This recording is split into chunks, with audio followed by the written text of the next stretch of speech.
Hey y'all, I'm Leah Lawrence. And I'm her husband, Mitch Lawrence. And you are listening to the Southern Spirits Podcast, where I regale my husband with Southern stories of the macabre, creepy, and strange. And I drink. So what are we drinking tonight, Mitchell? Our beer tonight is Fish Boy Strawberry Rhubarb Ale. Brewed and canned by Against the Grain Brewery in Louisville, Kentucky. 3.2% alcohol by volume. Just a little boy, Leah.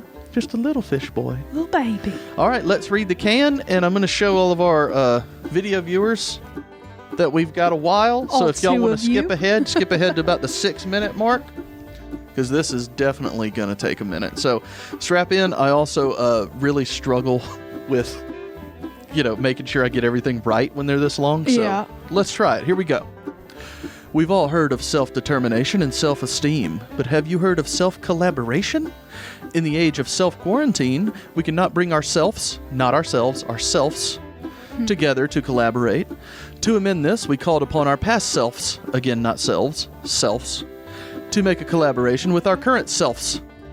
Jerry Nagy, ATG co-founder and brewer master, revived his self-made home brewery from 1993, Fish Boy Brewing, for a one-time project with his current brewery, ATG. The result of this self-collab is a refreshing ale with strawberry and rhubarb, and with an ABV of 3.2%. There's no reason to be selfish or self-conscious about having a few. Go ahead, self-indulge. We got through it, and I didn't stumble one time. I'm so happy for you. I think it was because of the breaks I took. Can it really be a collaboration if you're doing it with yourself? I can't say. I've had a few sessions. You had a few self-sessions. But that's not a collaboration. That's just you. We were working together.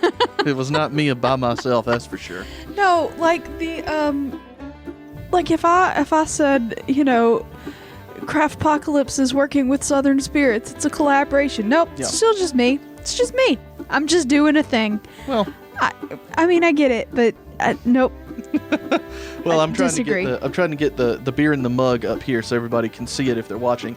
It's a golden ale, which is surprising. I kind of expected it to be like pink or red or something, Yeah, but it's not. Yeah, it's a really light beer. It's almost like a seltzer. It's how it tastes, but like one with some actual flavor. It's not like artificially sweetened or something. There's more going on here than in a seltzer, but it's still really light. But it's still bland. Yeah, it's kind of bland. I like it though. It's refreshing, and it's something that I think you could drink a whole bunch of if you wanted to. It's a beachy kind of beer. Yeah. I mean, lakey kind of beer, maybe. I've here in my notes, good flavor, but it might as well be a kid's drink. Like it's fruity and light and crisp, almost like a fruit soda.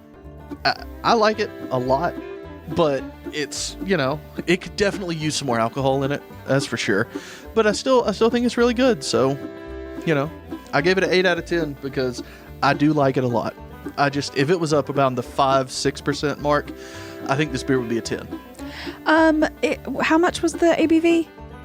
3.2. See, like that's almost to like that grapefruit. It's almost water. Yeah, it's almost at that grapefruit radler that I like so much. That's almost like just a grapefruit soda.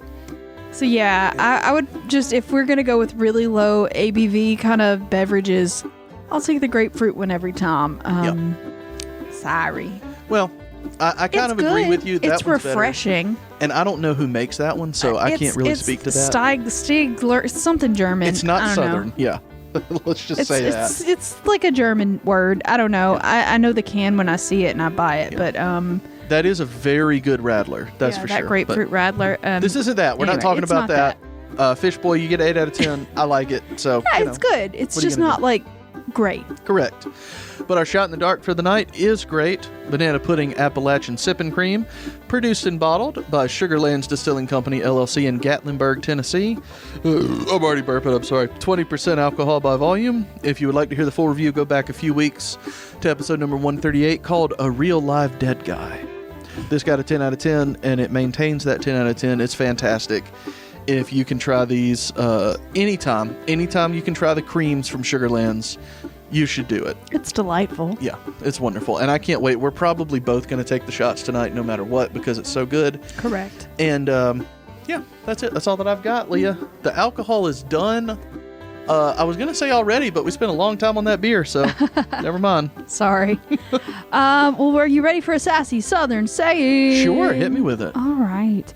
Well, this one is another look into Leah's trauma closet. Oh, yay. That's my favorite. Leah's my trauma closet. Yeah. It's pretty big. It's a walk-in. A lot of weird sex stuff in there too. There's not, but it's definitely a walk-in trauma closet. But this one is kind of fun, and it's a good old Southern grandma insult that I think everybody should probably know. Perfect. But here's the phrase. Okay. Oh, why don't you look healthy? Oh, that means you've had a little bit too much of Grandma's cooking. You fat as fuck. That's what that means. That's exactly what it means. Yeah, I still remember something my grandmother did that wasn't malicious. I almost said malignant for that, by the way. Close enough. It wasn't malicious when she said it, but she didn't understand what she was saying. My cousin, who's a couple years older than me, who is a female, I remember I was like, I don't know, 13, 14 around there, and my grandmother was over with us, and my cousin was there, and she looked at my cousin and said, Maggie, you just get bigger every time I see you. And again, my cousin's like 17, so like she's full grown. Yeah, you can't say that to a 17-year-old. It's not a you're growing up thing. It's 6-year-old, sure. 17-year-old, I was like, Jesus Christ. Even me, I don't know how it was, 13, 14, 15. I was like, oh, fuck. You can't say that. I mean, she got angry. My cousin did, left. It was so funny. Oh. But yeah, anyway. If an old Southern lady comes up to you and says, well, don't you look healthy, means you put on a few pounds. You're a little too much. Yeah, it's you're going chonky dunking instead of skinny dipping. You know, it's the my favorite kind of dunking. Yeah, it's you. Except for Dunkin' Donuts coffee, that's the good stuff. Not the donuts though. Don't do the donuts. No, anyway. Dunkin' Donuts are shit. They don't make them every day. No, they let them get all cold and shit. It's just that they're baked and not fried. And if you're gonna make a donut, don't bake it.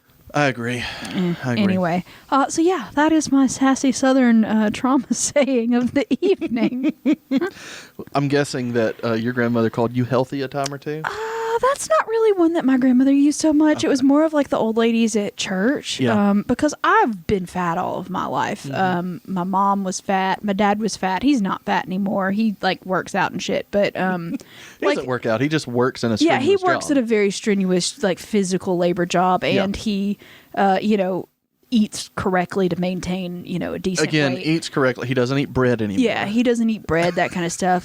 My brother's a big guy. I come from a long family of fluffy people, so it's not like anyone was doubtful as to how I would turn out. So like I said, I've had very mean things said to me my entire life about it. So if there's a phrase about being a fat bitch, I've heard it. Well, I'm sorry you had to go through that, but that's fine. I have a therapist now. It's fine. I will say that I don't like unhealthy women, so there's that. Oh, Leah, well, if you're skinny, kick the bricks, bitch. Well, eat some more bread. I don't know. I'm sorry. That's we don't body shame regardless. If you're a skinny bitch, that's great. If you're a fat bitch, that's also great. If etc. All bodies are good bodies, Mitchell. We believe that firmly. Yeah. I agree. Absolutely. I was just trying to make you feel better. Yeah, you don't have to shame other people to make me feel better because I'm confident and happy in who I am right now because therapy. Yeah. Are you? Are you confident and happy? Look, we're getting there. It's a journey. I'm on the path. Yeah. I'm confident and happy. Well, not confident and happy, but you know what I mean. I am doing the emotional work to get there. Yeah. We haven't arrived at the destination yet, but we're on the way. Yeah. Well, you're doing great so far. Thanks. You are. You're making progress. Thanks. Leading a healthy life. Leading a very healthy life. Yeah. It's real healthy. We're so healthy. Oh, anyway. So, I am going to be doing my very first story of the evening now. Are you ready for that? I'm so ready. Okay. Well, excuse me. This week, I've decided that we're going on a Kathryn Tucker Windham tour, and I'm going to do two different stories from two of her different books. Ooh. Yay! I like Kathryn Tucker Windham. It's exciting. That beer has gotten me all. Bleh. Yeah, it's a burply beer. It's it's pretty much just a soda. Yeah, that's what really it feels like. Most beers don't really give me that kind of bubbly initial feedback, but This one's a burpee beer. Anyway, I apologize in advance. Anyway, but yeah, we're doing 2 different Kathryn Tucker Windham stories from 2 of her different books that I haven't done anything with yet. Exciting. The first one comes from Jeffrey Introduces 13 More Southern Ghosts. Oh. And so we're going to be just going over the highlights of it. And like I said, both of these stories are directly taken from her books. I've done a little bit of extra research with it, and I'll mention the sources at the end of each story. But for the most part, this is directly Kathryn Tucker Windham storytelling. I just love her so much. You do. I just do. The thing is, I don't have any of her print books. I've got them on ebook and stuff, but I've never owned a physical copy of it.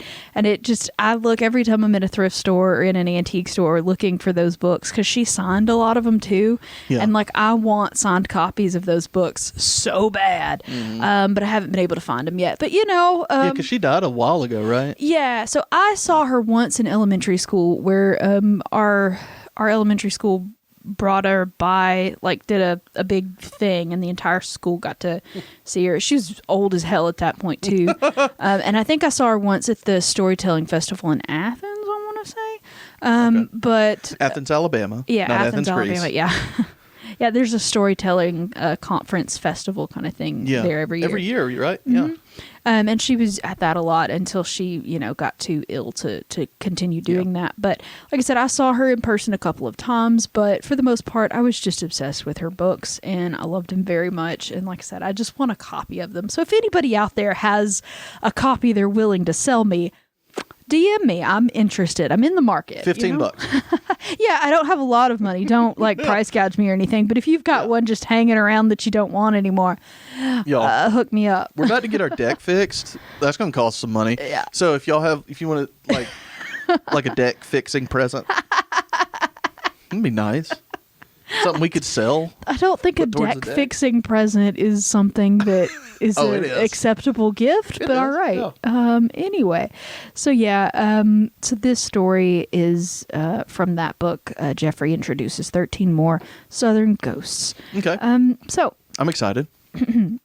This one happens to deal with Pass Christian, which is a town in the Biloxi area of Mississippi. It's in the greater Biloxi metro area. So. Excellent. I love Biloxi. Yeah, so it's on the coast. It's the beachy parts of Mississippi, and it's called Pass Christian. And the story is, I'm not going to tell you what it was called because it'll throw off the shot in the dark, but I call it The Phantom of Pass Christian. Oh, okay. Anyway. Okay, so this story starts in about the 1850s, and there was a man named Mr. Venesto, and he had a young wife named Julia, and they were both originally from Uruguay. And during the revolution in Uruguay, they ended up having to leave in a fucking hurry. And so they were forced to abandon a lot of their possessions and just hop ship, Yeah. And so they were getting out of the country with all of the possessions that they could carry and the money that they had, which was substantial. They were not poor people. They were pretty wealthy, which is why they were able to jump the ship in the first place. But anyway, they had to leave behind lots of, their home, most of their, bigger possessions and stuff like that. And they're getting the fuck out of Uruguay. So they get on board a boat headed towards New Orleans.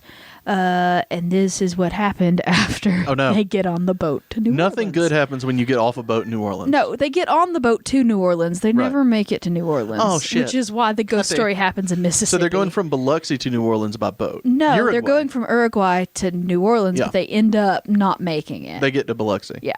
Yeah. Well, off the coast of Biloxi. That's a good place to crash land. Well, Biloxi's got some things to entertain. Yeah, maybe not in the 1850s. I don't know. That's true.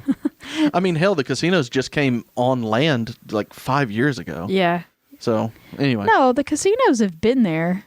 On land, they came on land. They were on boats. No. Until very recently. No, I have a photo of me in the Hard Rock Casino in Biloxi from 10 years ago. Yes, they were off the coast. They were in water. No, were they boats. weren't. They were. It may have been Katrina that caused that, so it wasn't 5 years ago, but it's very recent in Biloxi terms. Sure, it might be recent, but it's not 5 years ago. Like I said, I was with there. I was practicing a little bit of exaggeration there. I was with there with a person who's no longer with us and has been dead for about 5 years. May have been. I have pictures. It may have been a little bit of exaggeration by me, but not much. Is all I'm saying. Just Google it. Just Google when did casinos. Okay. All right, you do your thing. I'll do mine. Okay, because you're messing with me over here. All right. I mean, this is completely irrelevant. But now I'm curious. So you go ahead. Just you have all of the world's knowledge at the fingertips, and we're gonna sit here and argue about it. I'm not arguing. Anyway, I'm literally not arguing. I made a hyperbolic statement of 5 years ago. But that was way too hyperbolic. Anyway, so they get on this boat from Uruguay, headed to New Orleans. And, you know, shipping takes a very long time at that point in time. And so they're just on this long haul boat, and it sucks because long haul boats suck. It wasn't a cruise ship. It was just like a shipping container kind of boat. Not that they had shipping containers, but you know what I mean. Like it was a freight boat. It wasn't anything luxurious. Okay. Let me say this right now. So I didn't know this because all my life, Biloxi has been the gambling place, right? Yeah. So casinos didn't start in Biloxi until like 1990. Do you know that? I fucking didn't. I'm over here thinking that like that's just where you went to gamble in the South for like ever. Okay, so they've been around just about, like they were on boats just about as long as they've been on land at this point. I was never arguing the point with you. But 5 years and the 90s Leah, are three. Oh my God. 30 years and 5 years are two separate things Leah, entirely. Oh my God. I didn't. No. They've only been inland since Katrina. They've only been casinos for 30 years. You understand that?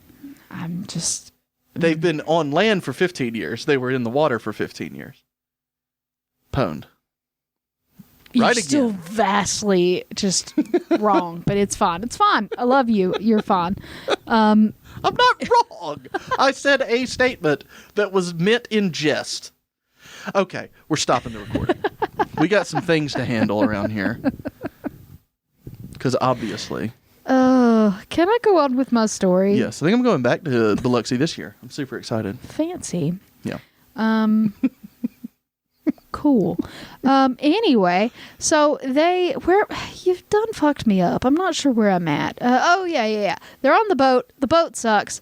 And Julia starts making eyes at the captain of the ship, and his name was Captain Hawes. Yeah. And I think she was young and gorgeous, and the captain saw her and was like, I don't get any ladies on boats. This is...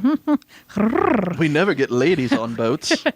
So he was like, the feeling was mutual, you know? Like they were making eyes at each other, and they were flirting, and like things were getting kind of like scandalous. Ooh. And so Signor Venesto, Mr. Venesto, he noticed that his wife was like seriously flirting with the sea captain, and he was like, I'm bringing down this whole fucking ship. No, he was like, we've really got to like get her something to occupy her time, or she's definitely going to fuck him, and it's going to be weird for everybody. So like a vibrator? Huh? No. So one day the boat docked in a different port to pick up more freight. And so while they had the boat docked, Signor Venesto goes on land, and he purchases something for his wife. And he's hoping that this is going to occupy her time and keep her from fucking the captain. So shot in the dark. Okay. So excited. What did Mr. Venesto purchase his wife to take her mind off of the sailor's hot ass? A vibrator. No. Did the sailor have a hot ass? You didn't say that. I think I said in the question hot sailor ass, but I'm assuming. Okay. There's rigging to climb. I bet it was a nice butt. Oh, there's rigging to climb. Anyway, was it A, a watercolor set, B, a harp, or C, a puppy? Ooh, love the idea of a harp. I'm going to say a harp. You're correct. It was, in Yay. fact, a harp. Yay. And apparently she was a harpist, and she had to leave her beloved harp behind in Uruguay. So he, like, did this really nice, lovely thing to this woman who was definitely thinking about cheating on him. He was like, look, Hey, can take you your keep shot. it in your... Oh, sorry. You need to shut Do that. up. You take your goddamn shot. Ready? I'm One, taking it with two, you. 1, three. 2, 3. Ah. Oh, that's the best. Yeah, it's a It little got up sharp. my nose. It's a little sharp. Oh, it tastes wonderful, though. Yeah. I'm so glad you didn't say the D word. You finally held back. Working on it, man. Mm. All right. Now you can continue. You can shake it out a little bit. Yeah, it got up my nose. It did. That was not pleasant. Anyway, so he bought her this lovely harp, and it's like, hey, I know you were sad about having to leave your harp behind. I've bought you a new one. How about you, like, harp it up instead of, like, you know... Yeah. Take out your frustrations. Finger Yeah. this harp instead of yourself. Yeah, finger the harp. Please. And so she was like, oh, yay, I've got a harp again. This is wonderful. So as they continued on with their sailing, she liked to, you know, sit on the deck and sing and play her harp. And I don't think it was like a big harp. I think it was like one of the smaller It was a pocket harps. harp. Yeah, I don't think it was a pocket harp. But, you know, it was like a mid-size harp. It wasn't like a huge, giant stand-up orchestral harp. Maybe it was. I don't know. Mid-size harp. But, That makes me you happy. know, like a mid-size harp. A compact harp, if you will. And so she would sit on the deck and she would sing and play the harp, and everybody liked listening to her music and all of that stuff. But the captain, Captain Hawes, was a little bit kind of sad that she stopped, like, wanking at him and talking to him and flirting Because with the harp him. worked. Because the harp You're telling me worked. the harp Yeah, worked. the harp totally worked. I don't know that a harp would work. The harp worked, but unfortunately, Captain Hawes also realized, hey, this man has enough money to buy a harp. What else has he got on Yeah. board? What if I kill him? What happens? Yeah, well, it turns out he had a whole trunk filled with gold coins that was his family's, you know, all the money that they had that they were going to go build their new life with. And it was a substantial fortune. And he had a beautiful wife and a substantial fortune. And he was an older dude and could easily have fallen over the railing. So one day he mysteriously fell over the railing and disappeared forever. Weird. So how's he just going to get all this guy's money, though? Yeah, well, I Just by mean, pushing it's it over on the his railing. ship, and it's just this unmarked box of gold coins. Uh-oh. So... Joke's on you. Those are used to play the harp. That's all they're for. They're like arcade tokens. Yeah, so Julia realized what was going on pretty quickly after her husband mysteriously fell overboard, and she was like, holy shit, this guy just murdered my husband. That's not okay.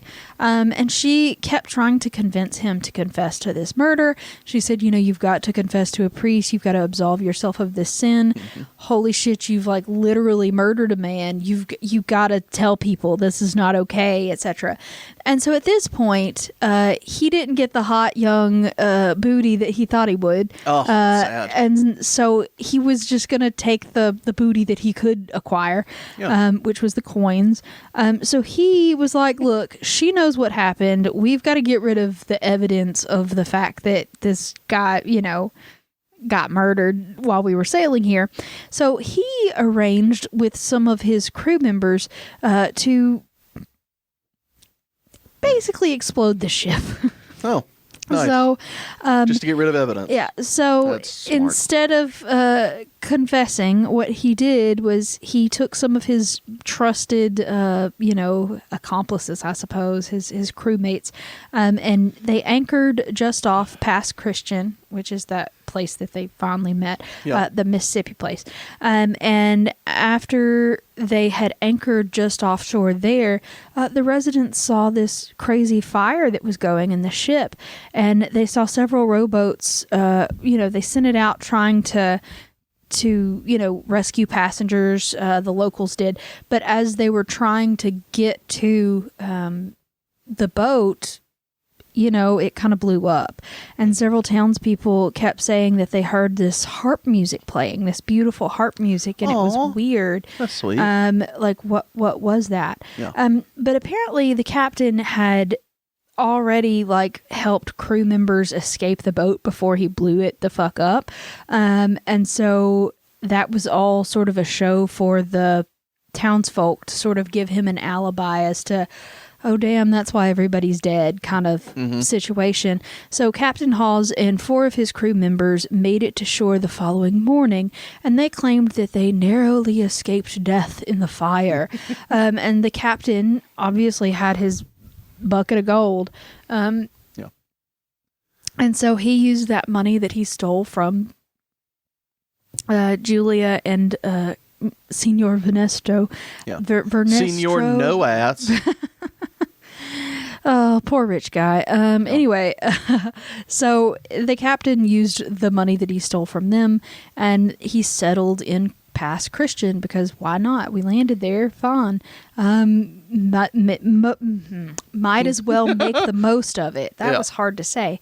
But anyway, so the captain lived in luxury for a good while, and he became super old, and he thought that he would get away with this crime for the rest of his days and it would never be a problem again. Unfortunately, when one of the other crew members that had escaped the ship as well died, he did like a deathbed confessional situation, and everybody in the town realized, oh my god, we're living with an insane murder captain.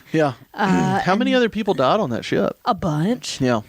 So, like, we've got Mr. Insane Murder Captain over here. Like, what the fuck? And so the locals were like, this is not okay. And so apparently he starts digging for his fortune. So he's like kept his fortune buried, and he only digs it up every so often to get more money to buy more shit. You know, like he keeps it like buried. Any sane person would do. Yeah.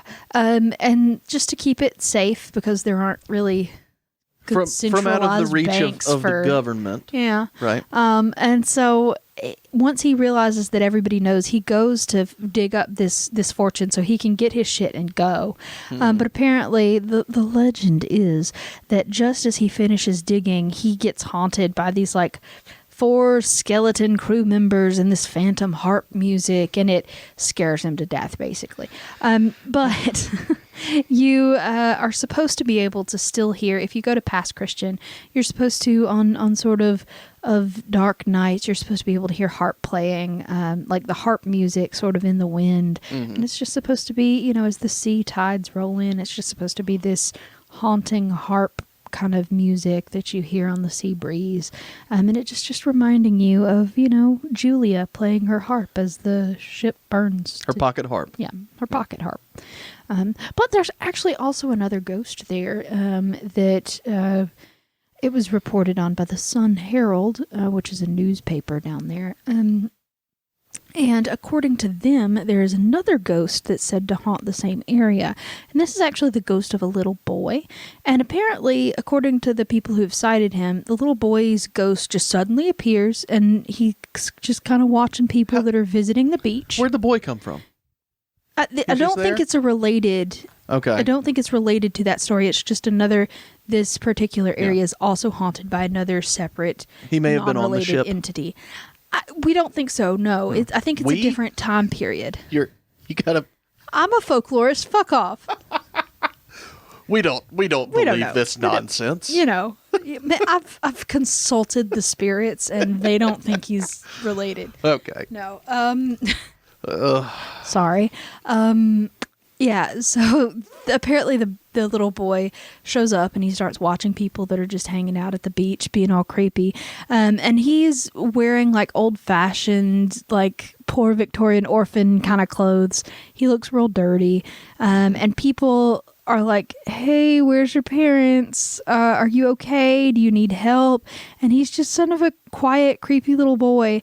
And he just kind of gives vague answers, and they'll ask, hey, where are you from? Where are you staying? Do you need help getting back to your parents? Are you lost? And he just keeps talking about he stays down at the packing plant, or he's got to go back to the packing plant. And apparently in that area, the packing plant that the boy's talking about has been closed for like 60 years at this point. So like a little creepy. And so yeah, he's just this creepy little boy that sort of ends up disappearing right in front of your eyes as you're trying to help him. And I don't like ghost children, so No. I mean, I don't like live children most of the time. I don't mind live children as long as I can give them back to their parents when I'm like tired of them. You shouldn't have control of a child anyway. No, probably not. Like, Yeah. if I had my own, I could probably like figure it out enough to like make it work. But like other people's children, I'm not taking that chance. I will happily like babysit for a day or so. But like if I can't give it back, No. I don't know about that. No. No thanks. Yeah. Anyway, the tiny hands. I don't like it. Children have tiny hands. Tiny ghost hands is even worse. That's why I don't like It's been a long time since we talked about your phobia of tiny hands. No, I don't like it. Yeah. I really, really don't like it. Well, I'm sorry. I am, but at least you don't have to deal with the tiny hands. Correct. So there's that. Very correct. Yeah. Anyway, so the sources on that, once again, are the Jeffrey Introduces 13 More Southern Ghosts by Kathryn Tucker Windham and an article by the Sun Herald News. Well, that was enjoyable. I like that. So. They didn't have any gambling stories, though. No I didn't care for that gambling. aspect. I'm sorry. So, if you could maybe fix that. I was looking at one story from Mississippi that I may do at another point in time, but I couldn't get enough good story about. Like the story is good, but I didn't have enough sources to really flesh out the story. But anyway, it's like a haunted house that like got taken out when a casino boat got thrown into it by Hurricane Katrina. Yeah, that makes sense. Yeah, it's a very interesting story. But anyway, it's a lot of weird, because there was a ghost story there initially, and then like the whole like historical home just got like Katrina threw an entire casino boat on top of it. Like that's why the casinos moved inland, because they were all on boats, as I was saying earlier.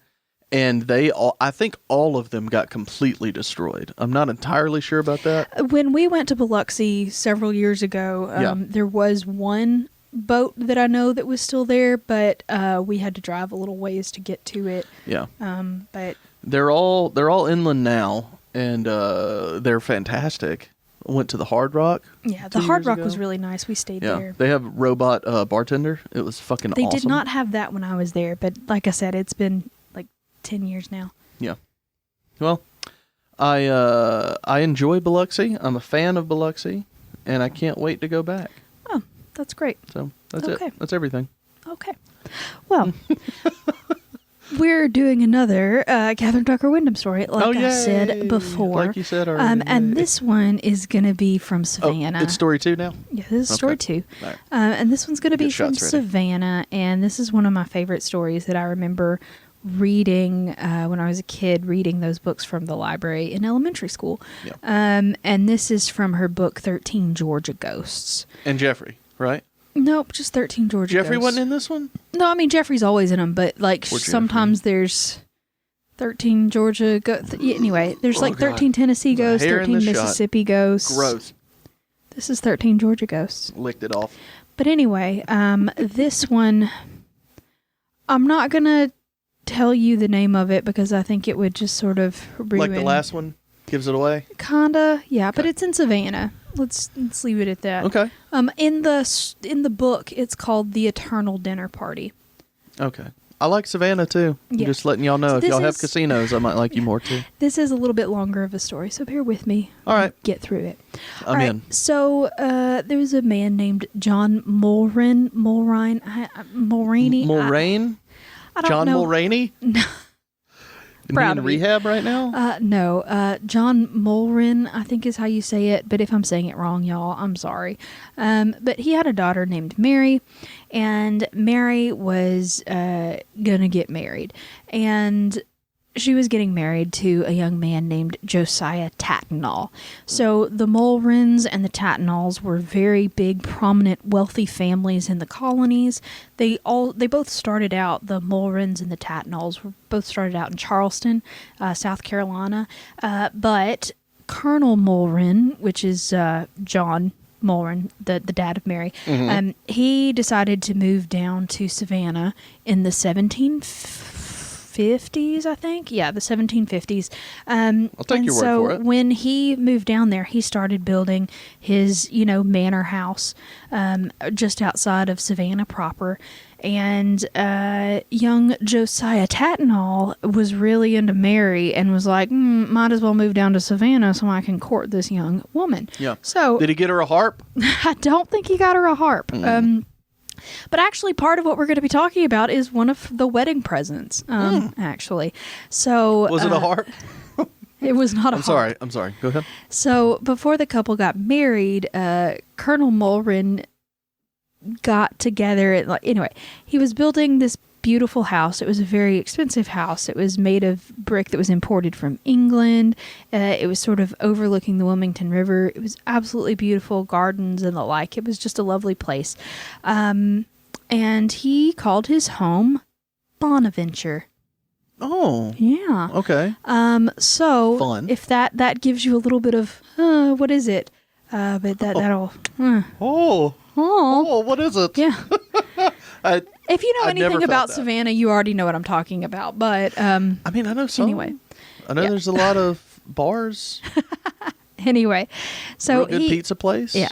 So he called his plantation Bonaventure, and he had decided, he had planned for his daughter's wedding that he was going to give his daughter and her husband the entire property, the estate, and as sort of a final wedding present, he ended up planting all of the grounds of Bonaventure with live oak trees.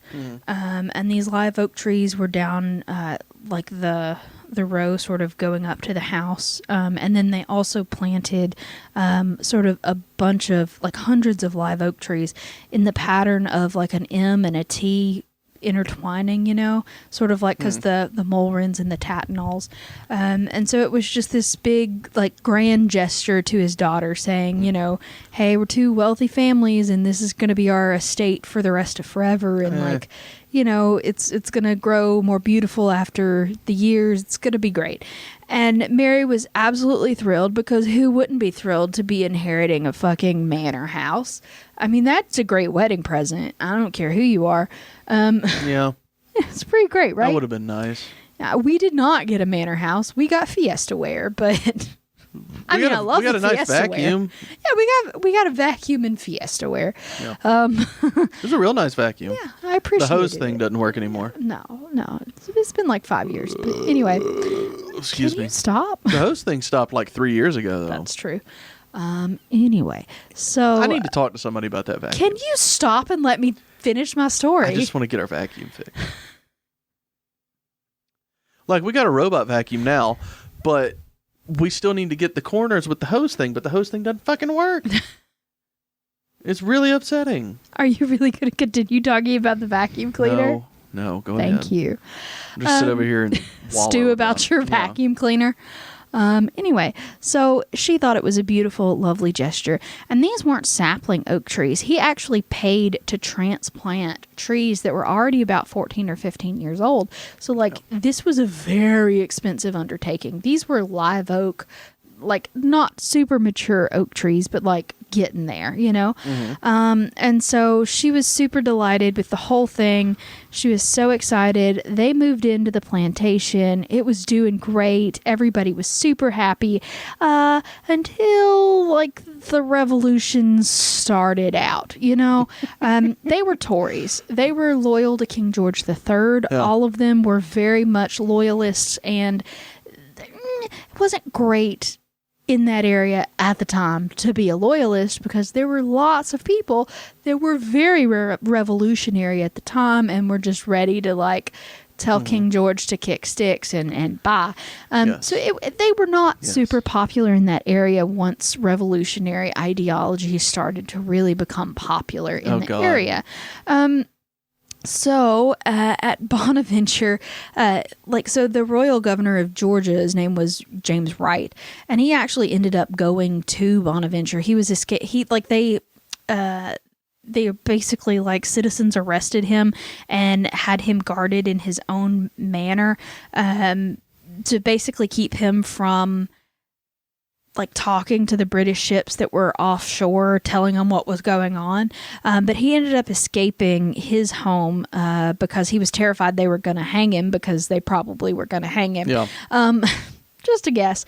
And he ends up fleeing to Bonaventure, and he ends up meeting there where he was still living, John, the dad, he was still living there at the time, Colonel Mulrin, and he starts talking to this guy, and together on January the 18th of 1776, so, pretty prominent year, they go and they together leave Bonaventure. They leave from the port and they go out to talk to the British ships and all of that stuff. And anyway, he ends up having to flee. So Colonel Mulrin, who, helped this guy escape, ends up having to basically, he ends up going to the British Virgin Island? No, Nassau. He ends up leaving and going to Nassau in the Bahamas, and he lived there until he died. And then the governor ends up living in Canada for a while. But anyway, so Josiah Tattenall, Mary's husband, was also a loyalist. Everybody was very loyal to the king. He completely denounced the colonial revolt, was very upset, but realized that his family was in a lot of danger because he felt that way. Mm-hmm. So he decided it would be best for everybody to just pack up all of our wealth and get the fuck out of Dodge, and we're going back to England, guys. So they left their manor house? Yeah, they left the manor house. My voice crack? So they left their manor house? So they left it. There we go. Yeah, so he was preparing to make a swift speedy escape from Georgia, basically. Yeah. And so as he was getting all of his documentation and all of the stuff that he needed to flee with, he was making preparations for his family to leave the next day, when his 12-year-old son, also named Josiah Jr. Who'd have thought There's a lot of Josiahs in this story. Anyway. Yeah. Everyone's name is George Foreman. Yeah. That's still bizarre, but anyway. It's really fucking weird, isn't it? You only have to remember the one name. Yeah. But anyway, so Josiah Jr., who's 12 years old at the time, busts into his father's study and is like, Dad, I'm not going to England. I love Georgia. I want to be a revolutionary patriot. I want to fight for freedom. I'm not leaving Georgia. Consider yourself out of the will. Yeah, I'm not doing this. So older Josiah, Daddy Tattenall. Daddy Tat. I think I just launched something again on the computer. I may have just fucked up the computer, the video again. Anyway, I'm sorry. So Daddy Tattenall ends up saying, look, kid, you do not know what you want. You do not understand. Absolutely just fuck off. You're going to come where I tell you to because you're my child and you have no choice. So he ends up having him locked in his room for the rest of the day to keep him from running away, basically. Yeah. And so he's like, look, we'll deal with you in the morning. We'll send people up to feed you or whatever, but you're not leaving this room. You're a loyal subject of King George. Go be locked in your room. So he was. And he had to make sure for a while that he was securely in his room to keep him from running away, because that kid was a flight risk at that point. But eventually he ends up going back in there, trying to talk him out of wanting to stay. And the kid's just like, hell no, I love Georgia. Fuck off. I'm not going to England. Anyway. I don't think anyone has ever said that. Yeah. Hell no. I love Georgia. So anyway, he ends up having to be physically carried to the boat. And they physically have to carry him up the ramp, sit him on the boat. And eventually they think, hey, he's on the boat now. There's no way he can go. They set sail. And as soon as they had set sail, he slipped away from the person that was holding on to him, dove overboard, and starts swimming towards the shore. But he wasn't a great swimmer. Yeah. And thankfully a sailor saw him, and the sailor dived in and grabbed him, and he saved him from drowning, but he still brought him back to the ship and was like, dude, you can't fucking do this. So anyway, after that wild escape attempt, they ended up keeping him in a cabin until they were like out in deep ocean territory to where there was no way he could like swim back to Georgia. So eventually they make it to England. He ends up, growing up a little bit more, and they put him at Eton, which is, a very, elite school for young men in England. Still is. Oh. Eton. Eaton. Anyway, so he was attending Eton, and it had been several years after they had made that flee from England, and he was old enough to sort of make his own decisions at that point. And so he comes up to his dad, and he's like, Dad, I still fucking love Georgia, and I want to go back home, and I want to fight for the liberty of my fellow Georgians. Yeah. So can I have your permission to do this? And of course, Daddy Tatinall was like, fuck no, you don't have permission. You're like, how dare you? Absolutely not. So Josiah was like, baby Josiah. Yeah. Josiah Jr. There's too many Josiahs. Josiah number 5. So baby Josiah's like, look, I'm leaving without your permission one way or the other. So eventually he books passage to Georgia, and he goes there, and he ends up joining forces with General Nathaniel Greene. He ends up, in Georgia. And after the family left Georgia in the first place, after they fled to England, Bonaventure had been confiscated by the revolutionaries. Yeah. But when he ended up coming back, they were like, hey, this is a rich dude that wants to help us, and this is like his dad's property. He's the heir of it. We might as well give him a little bit of it back. So he ends up, not the whole estate, but they end up giving him back at least the manor house and some of the surrounding property. Nice. And so he ends up living, there at Bonaventure, which was his ancestral home, I suppose. So anyway, Bonaventure was returned to Josiah, and after the revolution was over, he ended up getting married, and he ended up bringing his wife there, and he told her all about the beautiful oak trees and how they were planted for his mother's wedding and all of that stuff. And the trees had gotten beautiful and giant over the years he had been gone. And anyway, Josiah ended up being like a pretty prominent leader in early Georgia government. He became a brigadier general in the Georgia militia. He was serving in the Georgia legislature. He was a congressman for a while, and he served as the governor of Georgia just before he died. So, he was a prominent figure in Georgia politics there for a while. Fun. But before he died, he and his wife were also like in the social elite in Savannah. So they ended up hosting lots of parties and balls and banquets there at Bonaventure. And it was a beautiful home, had a lovely ballroom and a banquet hall and all of that stuff. So, they hosted lots and lots of parties for the neighboring wealthy folks. So at one of these parties, it was sort of Christmas time, and it was sort of Christmas time. Like it was like the holiday season. It wasn't like Christmas Day or anything, but it was the like holiday season. Yeah, exactly. Yeah. Holiday season. Anyway, they were having, a nice little Christmas party there at Bonaventure. Everything was absolutely lovely. Oh, okay. It wasn't even Christmas yet. I misread. I'm sorry. It was just before Thanksgiving. So it was still the holiday season, but not quite that holiday. There's a lot of stuff on the bottom of this beer. Look at that. Yeah. Fucking gross. I don't know if y'all can see that. Lots of sediment. Probably not, but... Anyway, can we continue? Yeah, I'm going to do it in the video, though. I'm sorry, y'all. That's all just floating. Mitchell drank a little bit previous to us recording this, and now he's drinking a beer and has had a shot, so... I'm not drunk.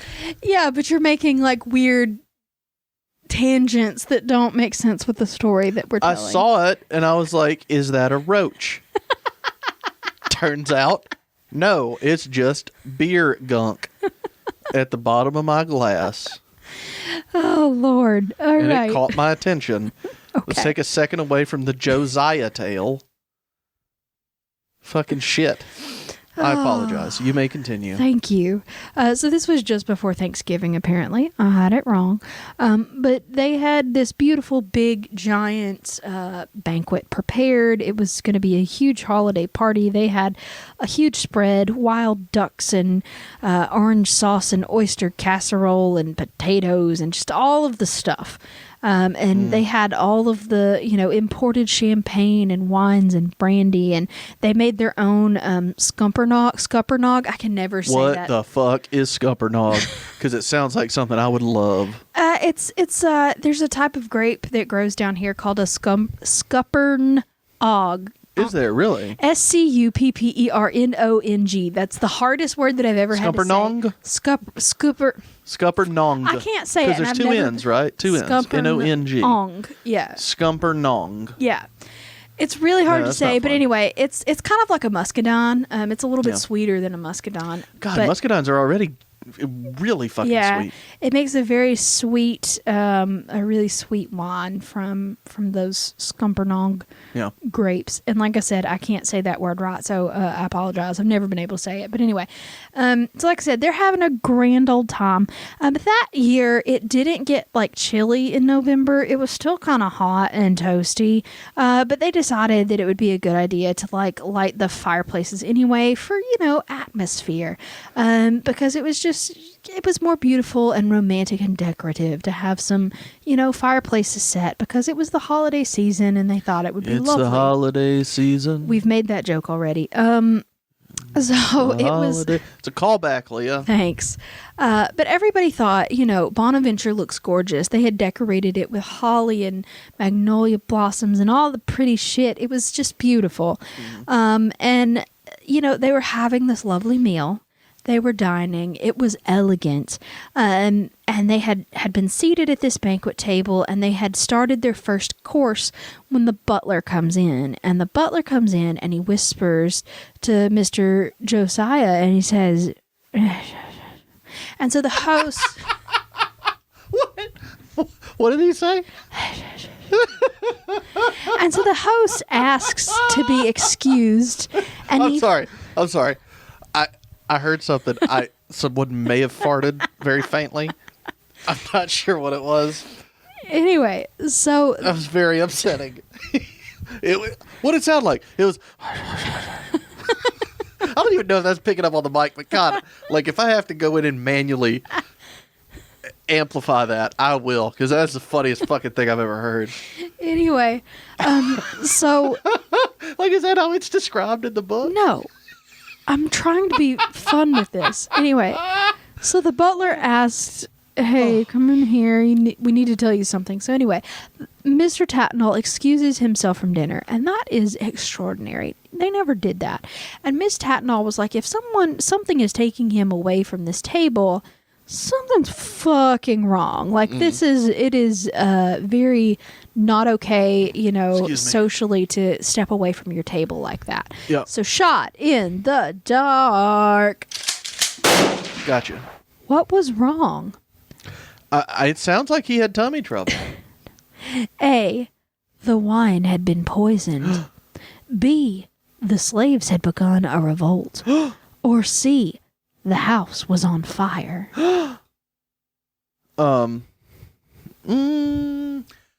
I will say poisoned wine. That's what I think it is. You're incorrect. Oh, what was it? The house was on fire. Oh, is that what that was the sound of flames, Yeah. wasn't it? Hold on. Let me help you. This is the actual sound of a flame. Okay. No, it's not. It is. It says ignite right here. There you go. No. Anyway, so let's take that shot. You want one? Yeah. You don't have to have it. That's the one I picked a hair out of, by the way. There's animal hair everywhere in this fucking house. This whatever. table, if you're Covered watching in video, animal hair. is felt top. And y'all, I spent 30 minutes rolling this thing with a lint roller because the cat loves this table, and it is still covered in hair. Yep. Anyway, there's hair everywhere in this house. So Yes. Anyway, so Mr. Tatnall leaves. Ms. Tatnall's a little just kind of freaked out because he never leaves the table. That's weird. All the guests are also aware something's very wrong because that's kind of an impolite thing. They're like, well, we're just trying to be chill. What's going on? Anyway, a few minutes later, Mr. Tatnall comes back and announces to the room, ladies and gentlemen, I'm sorry. We're going to have a slight interruption in dinner. Everyone, don't panic. Don't panic. Yeah, don't panic. Please stand up and follow me out into the garden. I'm going to have the servants bring all the tables and chairs outside, and we'll just continue our dinner out there. Awesome. What I want to bring everybody's attention who's watching on video, Leah's hair is over her left shoulder and has disappeared because her hair is green. Yeah, we're in front of a green There's still screen, more there. and I have green hair. Leave me alone. It works so much better than my undershirt. Like, it fucking blends in. Yeah. Like, put it over. Put all of it over real Mitchell, quick. Put it over. this doesn't make any sense for the people that are listening to it. Yeah, I know, but I mean, trying to get that YouTube money. Shit, y'all, watch the video. Like 3 people watch us on YouTube. I think it'll be okay. We got a few views. Anyway. More than 3. Yeah, so he goes ahead and he's like, ladies and gentlemen, please get up, follow me. I'm going to have all of the servants bring, all the food, all the tables, chairs and stuff. We're going to sit out in the garden now. It'll be great. But you need to know that we need to remain calm, but get out pretty quick because Bonaventure is on fire. And soon it's going to be destroyed by flames. And so he was really casual about it, super chill. And so he was just like, hey, let's go out here for a little while, when in fact the entire building was burning down. So he and his wife helped get all the rich folk out of the dining room, and he got his servants to set it up a good distance away from the house so it didn't, burn the table or anything like that. And they ate the rest of their dinner in the light of the entire plantation house burning down. Sorry, look, I understand a little bit about the high class way of doing things, but fucking cut the dinner short, y'all. The house is on fire. Yeah, I mean, well, they were just so crass. We had to cut the dinner short. The house burned down. It was so rude. So in the story, it says in one section of it, it says a servant asks, shall I bring candles or lamps? And Josiah says, no, firelight from Bonaventure will illuminate our table. So, they just sat there watching the house burn down. And apparently they drank a toast to Bonaventure and the memories that it had. And they had a final toast there. And the final toast was, may the joy of this occasion never end. And they threw their champagne glasses at the base of one of the oak trees. They shattered it. It's just sort of a last hurrah kind of situation. It's fucking weird. But yeah, it's been a while since the Bonaventure plantation house burnt down, but the oak trees are still there, and you can still visit them today because that entire property is now the Bonaventure Cemetery.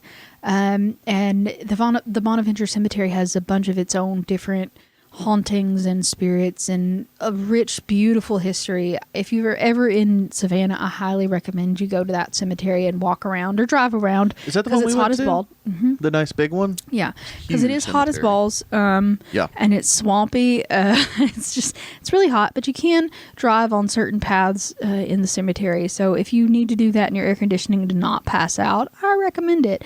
But yeah, Bonaventure is absolutely lovely, and I think everybody should go visit it. The live oak trees are still there. They're absolutely stunning. Mm-hmm. It's a beautiful cemetery. But actually, Mr. and Miss Josiah Tatnall Jr. are both buried there, along with the children that didn't make it out of childhood. So they're buried there with another Josiah, who was 1.5 years old when he died, and Mary, so who many was Josiahs. 8. And John, who was 4, and then a baby named Sally, who was 6 months old. So I think they had other children that did make it past childhood, but those are the ones that didn't, and they are buried next to their parents there at Bonaventure. So anyway, it's, like I said, a beautiful, beautiful cemetery, but as far as ghost story goes, apparently in the area around the live oaks, it's said that you can still hear occasionally sounds of a dinner party going on. You'll hear the clinking of glasses and laughter and silverware just sort of on the wind. And it's said that, there's an eternal dinner party still going on at Bonaventure. Well, how cute. Yeah. I just always loved that story. I thought it was pretty and silly and holy fuck, rich people. You could just like leave. It would have been fun. Yeah. Like your house is on fire. There's no fire trucks. Like just cut your losses and like the pheasant is not worth it, you know? But I don't know. Have you ever had pheasant? I have not. There's some good fucking pheasant out there. I don't think I've ever had pheasant. I've never had pheasant. I've had quail, but never pheasant. Yeah. Well, I think I would like to attend a dinner party where the food's so good that you can't just be like, look, the house is on fire. Y'all deal with that. Look, have you tasted this onion and cream sauce? Yeah. Like, the syllabub is delicious. Have y'all had any of these mashed potatoes served in martini glasses? This shit is good. Martini glasses weren't even a thing at that point. Well, I mean, just in general, again, a theoretical situation where I'm at the dinner party, where it's too good to leave the potatoes. Even Have you ever had a meal that was so good that you would like sit in the shadow of a burning house while you finish your meal? Yeah, if it wasn't my house, most meals, I would say. Most of my meals, if it wasn't my house, yeah. It doesn't matter the quality. Like, I'm in the middle of something. So if you were like, that reminds me of one time we were at Pints and Pixels, which was a bar in Huntsville that did, like they had video games. They had retro video game cabinets and pinball machines. Yeah, and stuff. It was like an arcade bar. Yeah. And they've since moved it to a different location and they don't serve alcohol there anymore. But they don't? No. There's no fucking point in going. Well, I mean, they have all of the stuff and you can bring all of your, it's in the same building as Straight to Ale, and so you can bring all of your cocktails and beers and stuff in there, but they don't specifically sell alcohol there because there's no need because there's a brewery and a bunch of bars on site. They have a milkshake bar now, actually, that they sell milkshakes instead of cocktails. Motherfucker. But anyway, downtown, we were there with a friend, and we were playing all these video games, and all of a sudden, like all of the flashing, like something's on fire lights go down, and like we had cocktails, we're in the middle of, playing video games, and they had to evacuate us at like and the only way to get morning. into this place, because it was on the third floor of a building where everything else closes at like 5:00. Yeah. So the only way to get into it was through an elevator because everything else was locked. Like, they didn't even have stairs. No, we went down the stairs. Did we? Mm-hmm. I don't remember. They had an escape stairway, and we went down that.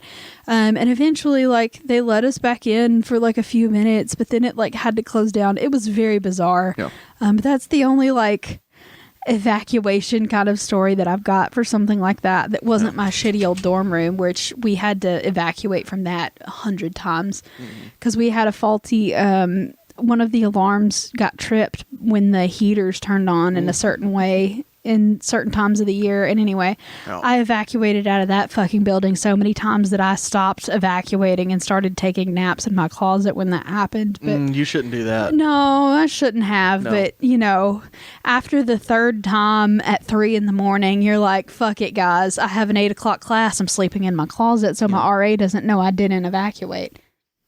Yeah. There you go. Yeah, but you anyway, shouldn't do that. No, so that's really my own evacuation story, and there wasn't any food to go along with that, so I don't know if I would have taken my sandwich, but fun. Oh, I'm so gassy. You had too much. No, I'm just gassy. This beer is not. There's no alcohol in the beer. No, but you had alcohol, like you had I had a whiskey. Oh, you had a whiskey beforehand with a cigar. And you had 2 shots. I mean, it's cream though. Those aren't very high in alcohol. It is cream.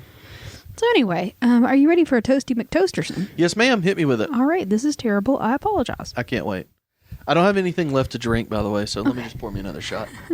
You want another shot? No, I don't. Okay. When you've got a hot wife and a big box of gold, treat all nearby sailors with complimentary blindfolds. Oh. When Josiah leaves the table, it's really quite concerning. He may be unflappable, but Bonaventure was burning. Drink! All right. Let me have my shot. Poured it down my fucking face. What a waste of perfectly good banana pudding cream. I'm sorry. We have more. It'll be fun. Hey, fine toast this week. Thanks. I'm proud of you. Thanks. I always strive for fine. Well, it wasn't spectacular and it wasn't my favorite. The favorites are the really fucking bad ones. I'm sorry. I love those so much. Don't apologize to me. I love those. Well, all right. I guess that's it then. Yeah. Do we have anything else to report? Oh, the dog needs to get on the table. Yeah. Dobby's been asking. Yeah. He just started. They know the episode's about to end. The big dog came in the room. She knows it's time. He's ready. Put him on the table. Go ahead. Get him up there. Good job, bud. Oh, all over your microphone. That's great. Sorry. All right, bud. Walk around while I outro us, okay? Don't lick everything. Come on, man. So if anybody wants to see our adorable dog, Dobby, walking He's around. very dirty, though. Yeah, he is kind of shabby. He's been running around and rolling in the mud outside, so he kind of looks rough. But yeah, Dobby, show everybody your butthole. Good job. If you want to see him walking around on our table and being the sweet, handsome little puppo he is, check us out on our YouTube channel because we are putting these up in video form. And if you want to watch them there, you're more than welcome to. Go for it, y'all. So, yeah, go find us on YouTube. Also follow us on Facebook, Instagram, Twitter, and TikTok, right? Yep. Leah hasn't put out a TikTok in a while, but she just went back to the office, so Yeah. she's working it out. And they'll be back up soon. So I've had my soul crushed for a week, and my social anxiety is just not hanging very well. So I'm planning on having those start back this week. But, I had to take a break because, man, I didn't realize how much a transition it would be from being like a feral wild woman in my own home to like actually having to put on a bra again and pants, like real office pants. It sucks. So go back over to TikTok. They'll be up soon. There hasn't been one in like a week and a half. Yeah. But that's okay. They're coming.